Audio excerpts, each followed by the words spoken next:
आज सकाळी पुण्यातील कमला नेहरू हॉस्पिटलमध्ये 3 जणांना संशयित अतिरेकी म्हणून पकडण्यात आलं होतं। मात्र प्राथमिक पोलीस चौकशीत ते सामान्य लोक असून रक्त तपासणीसाठी तेथे आल्याचं निष्पन्न झालंय। याबाबतची माहिती पोलीस उपायुक्त संदीप सिंग गिल यांनी माध्यमांना दिली आहे। नागरिकांच्या संशयावरून त्यांचे फोटो काही व्हॉट्सअप ग्रुपवर शेअर करण्यात आले होते। ते पाहूनच कमला नेहरू हॉस्पिटलच्या सुरक्षा रक्षकांनी त्यांना पकडून ठेवत पोलिसांना बोलावलं। या तिघांची अजून कसून चौकशी करणार असल्याचं गिल यांनी स्पष्ट केलंय।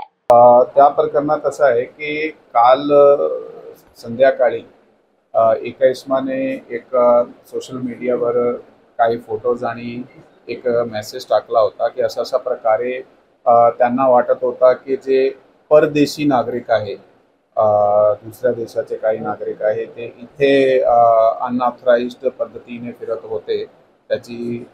त्याने काही भाषा तसे प्रकारची की असा त्याचा काही संशय होता। ते संशय असल्यामुळे त्यांनी ते पोलिसाला पण ते फोटो आणि मेसेज पाठवला आणि ते साधारण जे व्हॉट्सअप ग्रुप्स वगैरे आहे तिथे पण ते मेसेज फिरवला होता।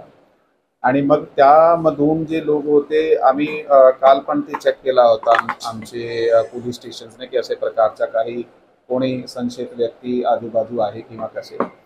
परंतु आज सकाळी जे कमला नेहरू हॉस्पिटल आहे, शासकीय रुग्णालय आहे, त्या ठिकाणी ते 3 इसम जे आहे ते गेले होते रक्त तपासणी आणि बाकीचे त्याचे वैद्यकीय तपासणीसाठी।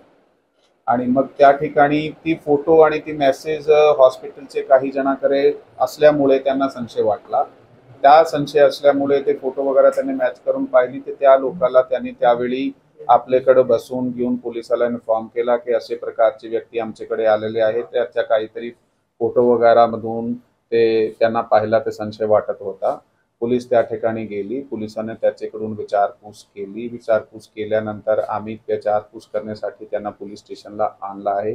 कारण नागरिकांनी आणि तिथे काम करणारे जे वैद्यकीय स्टाफ आहे त्यांनी संशय व्यक्त केल्यामुळे आम्ही त्याची जे तपासणी आहे ते करणे गरजेची आहे। त्यामुळे त्याची सध्याची जे व्हेरिफिकेशन चालू आहे त्याच्याकडे त्यांनी जे आधार कार्ड आणि डॉक्युमेंट आमचे समोर सादर केले आहे त्याची आम्ही सध्या चौकशी करीत आहोत की नेमके हा जे ॲड्रेस आणि आधार कार्ड त्याचे आहे ते नेमके कुठले आहे, ते किती दिवसापासून शहरात राहत होते आणि नेमका ते इथे कोणत्या कामासाठी आले।